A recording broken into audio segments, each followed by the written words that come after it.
Do I look weird or something? Okay. As always. Okay, so I know you guys are exhausted, but after 10 minutes later, you're free to go. So I hope you can stay with me for the next few minutes, okay? Yes. So let's get it started. You can do this. As you can see, the title is 50 Shades of Grey, the very thing we should have in our mind. Oh my god, 50 Shades of Grey.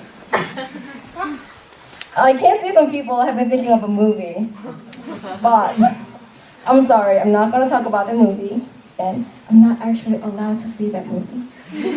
So, before I start my talk, I'm going to give you some pairs of words. Don't worry, it's not something scary. Good or bad, right or wrong, perfect or terrible, smart or stupid, always or never, love or hate. Did you guys notice something? Yeah? No? Okay. Each pair represents perceived opposites and is common examples of thinking in black and white. Now, has anyone ever consciously or subconsciously judged someone before? Well, I have several times, to be honest. Let me tell you this. I was a very stubborn and judgmental person until I realized something very important. In the past, I sometimes refused to admit that someone can have better ideas than I do. It might sound like I'm a selfish person, but it's true that I did. I judge people by their appearances, even though I didn't look good. I even separated them into two groups, which were the group of the pretty and the group of the ugly. I just made my own definition of being pretty and never thought of anything else. Also, 2 or 3 years ago when I was a middle school student, I sometimes blamed or considered myself as a fool if I didn't get straight A's on my grade. Ooh. Don't get me wrong, I'm not bragging or anything here.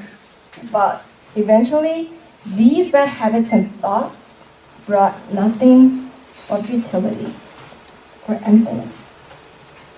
And that feeling of futility taught me several lessons and inspired me to do something for this society. The reason why I started my talk by confessing that I was judgmental is because I wanted to talk about the problems of thinking in black and white. People today tend to think everything in black and white. For example, even in school, teachers are embracing the black and white way of thinking. They think playing and learning are diametrically opposed, since learning is an educational, serious, and compulsory thing that happens in a classroom, whereas playing is trivial, silly, and optional. Now, think about your parents. How many parents say, oh my God, Ma, you're trying so hard to learn something. Keep up your good work, sweetie, after seeing their children playing games. Most parents would get mad seeing their children playing games, even if it's somewhat academic. Many parents will never understand that playing can be one of the most effective ways when it comes to learning something. So, let's say you're memorizing some English vocabularies. A so-called ideal way to memorize certain words is to sit down and write down the words over 10 times, including the meanings. Actually, it is helpful for children to memorize some words. But it is one of the ways that makes students become easily sick and tired of learning the words, since all they have to do is repeating that tedious way over and over and over again. So, for example, there are some computer games which let students learn new words. The game stimulates students' strong desire for winning so that they can learn new words without getting bored. Also, when someone's providing new ideas, we judge the ideas by subconsciously assorting them into a right and wrong area in our mind. For us, there's no in between. Some answers can be right and some answers can be wrong. But there can be some answers that are both right and wrong. Don't get me wrong, I'm not here to confuse you, okay? But what I really want to tell you is it's time to embrace the gray and the different colors. Thinking in black and white causes arguments and obscures rational and honest discussions. It can prevent us from seeing things as they really are. Everything can be either in black or white. Things are never as bad or as good as they seem, which means that everything can be either perfect or ruined.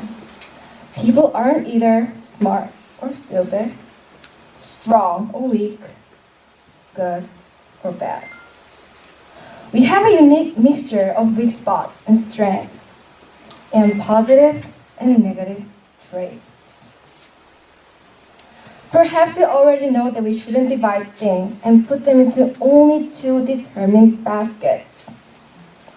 Then, why? What is a reason we can't stop dividing them? Why do we fail to see the gray? According to Donald Miller's storyline, thinking in black and white is attractive because it's simple. It simplifies everything, so we don't really have to waste time thinking about it. It allows us to feel intelligent. And once we become intelligent, we feel superior. People who don't agree with us are just dumb. That's what he said.